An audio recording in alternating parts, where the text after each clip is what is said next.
नमस्कार आदाब, मैं हूं राव अकरम और आप देख रहे हैं मेरा हिंदी यूट्यूब चैनल। साथियों, वीडियो शुरू करने से पहले आपसे गुजारिश है कि अगर आप लोग मेरे इस यूट्यूब चैनल पर पहली बार आए हैं तो कृपया चैनल को सब्सक्राइब जरूर कर लें और हाँ, लाइक करना वीडियो को ना भूलें। अगर आप पहले से मेरे इस यूट्यूब चैनल के सब्सक्राइबर हैं तो यार प्लीज आपसे रिक्वेस्ट है कि वीडियो को लाइक और शेयर करना बिल्कुल ना भूलें। अगर मुझसे कोई राब्ता करना है, मेरा फोन नंबर बंद आ रहा है, तो आप मेरे इंस्टाग्राम के चैनल पर आकर मुझे एसएमएस भी कर सकते हैं या टेलीग्राम के चैनल पर आकर उसे आप सब्सक्राइब कर लें। उस पर मैं लाइव 24 घंटे रहता हूं।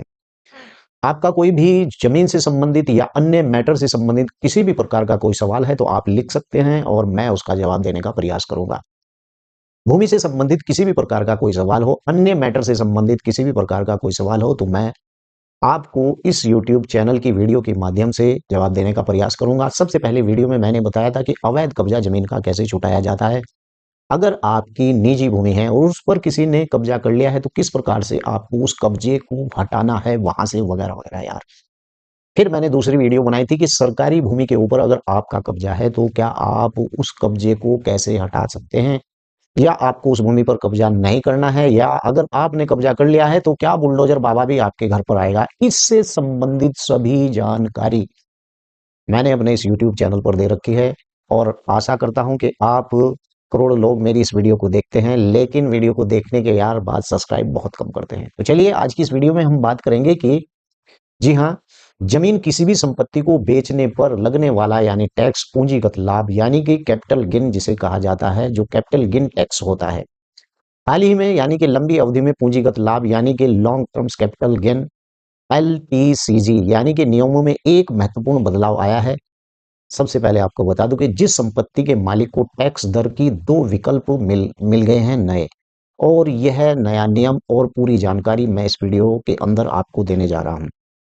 आपने सुना था कि जमीन अगर बेचते हैं तो सरकार को टैक्स देना पड़ता है, लेकिन आपको पहले से ही है ये भाई, अभी नहीं, पहले से ही है। गिन टैक्स पहले से ही है, बेचने वाले को भी भूमि का टैक्स देना पड़ता है। इस वीडियो के माध्यम से आपको पता चल रहा होगा। मैं अभी स्क्रीन पर आकर आपको दिखा देता हूं कि पुराने टैक्स के अंदर आप कितना टैक्स दिया करते थे और अब जो नई दर से नया टैक्स आया है, अब सरकार ने इस नियम को विकल्प के रूप में दे दिया है। और विस्तार से आपको समझाऊंगा। वीडियो को स्किप मत करना। जो आप देख रहे हैं ना, ये मत सोचिएगा कि भैया अकरम तो ऐसे ही बोल रहा है, ये बात आपके काम आने वाली है। जमीन बेचने पर नया टैक्स यानी नियम, पूंजीगत लाभ और कर। तो आइए मैं आपको अपनी कंप्यूटर की स्क्रीन पर लेकर चलता हूं, वहीं आपकी सब कुछ समझ में यानी आ जाएगा। तो चलिए कंप्यूटर बाबा की तरफ चलते हैं और बात करते हैं। दोस्तों, मैंने आप जी की इस वीडियो में बताया कि पूंजी जमीन बेचने पर टैक्स के नए नियम और पूंजीगत लाभ कर, ये क्या होता है। पहली बार सुन रहे हैं ना आप, तो इसीलिए तो मैं इस YouTube चैनल के ऊपर इसी प्रकार की वीडियो लाता हूं जिसे आप पहली ही बार सुनते हैं।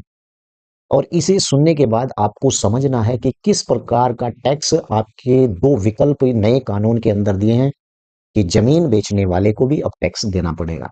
तो चलिए बात करता हूं दीर्घकालीन यानी कि दीर्घकालिक पूंजीगत लाभ, एलटीसीजी का नया नियम लागू हुआ है। और ये अभी लागू हुआ है। कब लागू हुआ है बता दूं आपको। यह नियम लागू होता है आपने जब जमीन बेचने से पहले 24 महीने, 2 वर्ष से अधिक समय तक आपके पास जमीन रही हो। तो इस प्रकार से अगर 24 महीने, 2 वर्ष आपके पास से अधिक वो जमीन रही हो या आपके पास रखी हुई हो, तो ऐसी जमीन के ऊपर यानी नया बदलाव विकल्प 23 जुलाई 2024 के बाद, 23 जुलाई 2024 के बाद यानी आपको सरकार ने एक संपत्ति, जमीन, मकान, ये देखिए जमीन और मकान बेचने वालों को दो टैक्स दरों में किसी एक को चुनने की सुविधा दी है, और ताकि उन्हें कम से कम टैक्स देना पड़े। यानी कि ये 23 जुलाई 2024 के अंदर, इससे पहले जो लोग थे उन लोगों को, अब जिन्होंने जमीन बेची है भाई, 2 वर्ष जिन्होंने उस जमीन को अपने पास रखा है, तो वो लोग अब टैक्स देंगे। टैक्स कैसे देंगे मैं आपको बताता हूँ। विकल्प नंबर एक, पुराना तरीका, 20% प्लस सरचार्ज यानी टैक्स। और गणना का तरीका इसका यह है कि इंडेक्सन महंगाई संयोजन के लाभ के साथ मुनाफे पर लगेगा 20% का टैक्स। गणना इस प्रकार से होगी जैसे कि मैंने अभी आपको बताई है। किसे चुनना चाहिए आपको। अब इंडेक्सन लाभ लेने के लिए योग्य आय कम होनी चाहिए, तो आप इसी को ही चुनेंगे, फर्स्ट को। दूसरा विकल्प सरकार ने ये दिया है कि विकल्प नंबर 2, नया तरीका, 12.5% प्लस सरचार्ज सेंस और गणना का इसका तरीका है कि बिना इंडेक्सन सीधे बिक्री मूल्य खरीद मूल्य घटाकर जो निचले मुनाफे पर जब सीधे 12.5% की दर से टैक्स कम आ रहा हो, तो इस प्रकार से मुख्य बिंदु यानी कि इंडेक्सन यानी कि लाभ का क्या मतलब होता है, उसकी संपत्ति खरीदी की लगान की महंगाई कॉस्ट और इन्फेक्शन यानी इंडेक्स शीट सेकंड के हिसाब से बढ़ाया जाता है। इससे आपका यानी कि योग्य लाभ यानी टैक्सेबल गेन कम हो जाता है। दूसरे नंबर पर अगर आपको बताऊं कि इसके लिए यह विकल्प सुविधा उन पूंजी संपत्तियों पर लागू होती है जो 23 जुलाई 2024 से कट ऑफ तारीख से यानी पहले खरीदी गई थी। ऐसी संपत्तियों पर यह लागू होता है। मैं आपको बता दूं कि आपकी ये बात समझ में बिल्कुल भी नहीं आई होगी।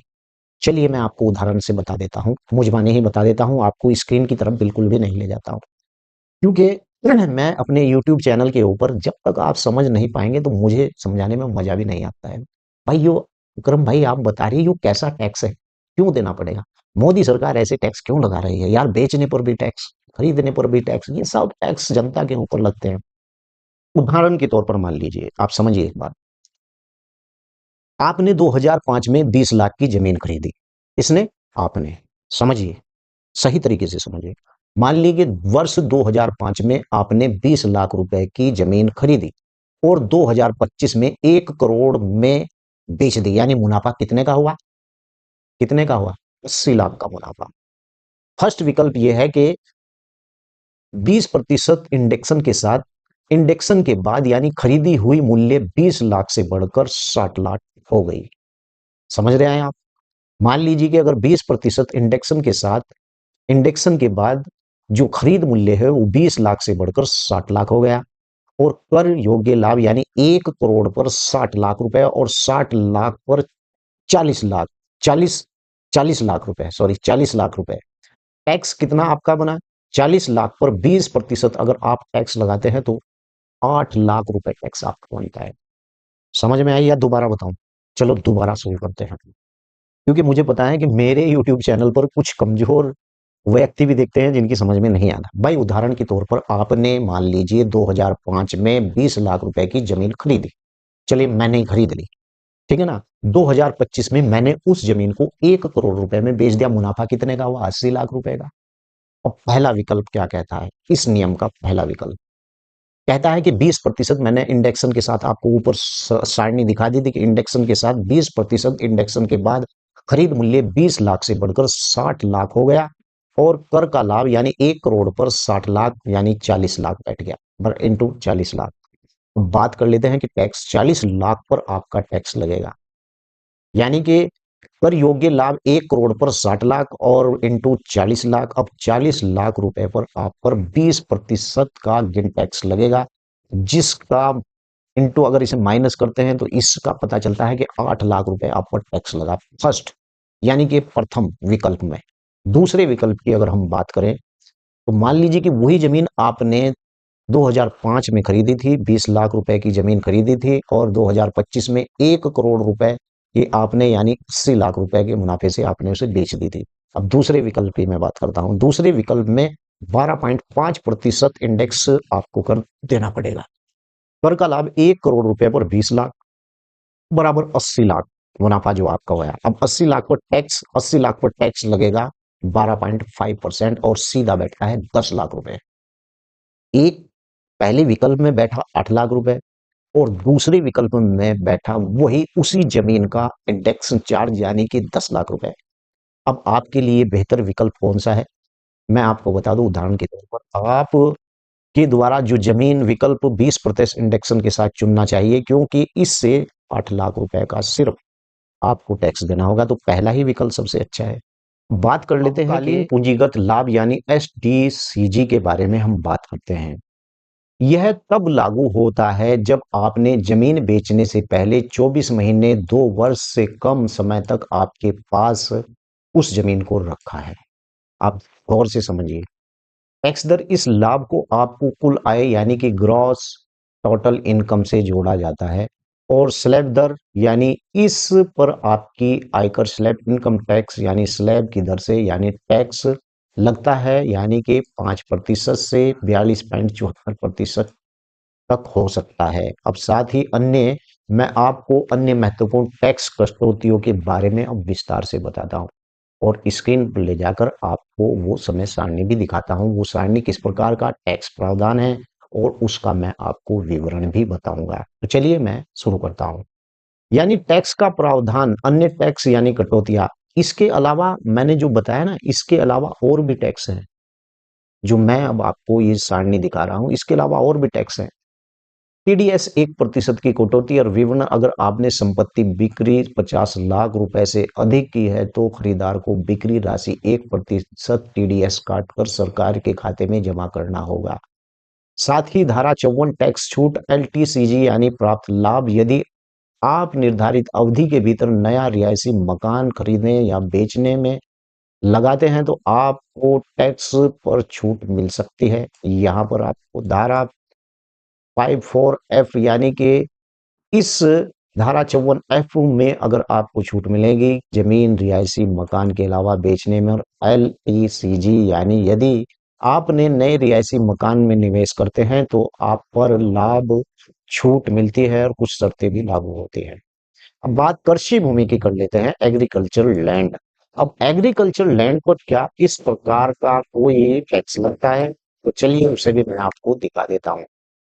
ग्रामीण क्षेत्र में यानी कि स्थिति कृषि योग्य भूमि बिक्री आमतौर पर टैक्स फ्री होती है और कर मुक्त होती है। शहरी क्षेत्र नगर पालिका की सीमा से 8 किलोमीटर के भीतर किसी स्थित कृषि भूमि पर टैक्स लग सकता है। अगर आप किसी नगर पंचायत या नगर निगम के 8 किलोमीटर की दूरी में रहते हैं तो वहां पर आपको इस प्रकार का टैक्स के लिए लग सकता है। और यहीं पर मैं आपको एक और सलाह भी देना चाहता हूं ताकि आपको इसके बारे में और जानकारी मिल जाए। चूंकि यह नियम विकल्पों की सुविधा देता है जो अभी इस नियम को लागू किया गया है।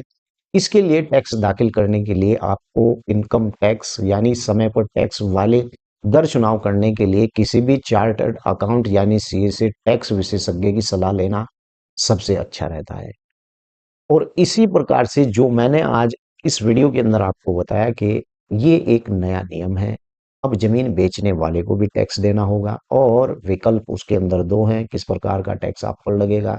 जमीन खरीदने वाले को भी टैक्स देना पड़ेगा। तो आइए आज की इस वीडियो में मैंने विस्तार से आपको बताया है कि भाई इस प्रकार का नियम आ गया है, ये नियम अब लागू भी हो गया है। अब आप बिल्कुल मत घबराइए। अगर नगर पंचायत नगर निगम के आसपास 8 किलोमीटर के दायरे में आप रह रहे हैं तो गेन टैक्स आपको देना ही पड़ेगा। लेकिन लैंड एग्रीकल्चर यानी अगर आप किसी ग्राम या बस्ती में रहते हैं तो वहां पर ये टैक्स फ्री होता है। वीडियो कैसी लगी है वीडियो के नीचे लिखकर जरूर बताएं।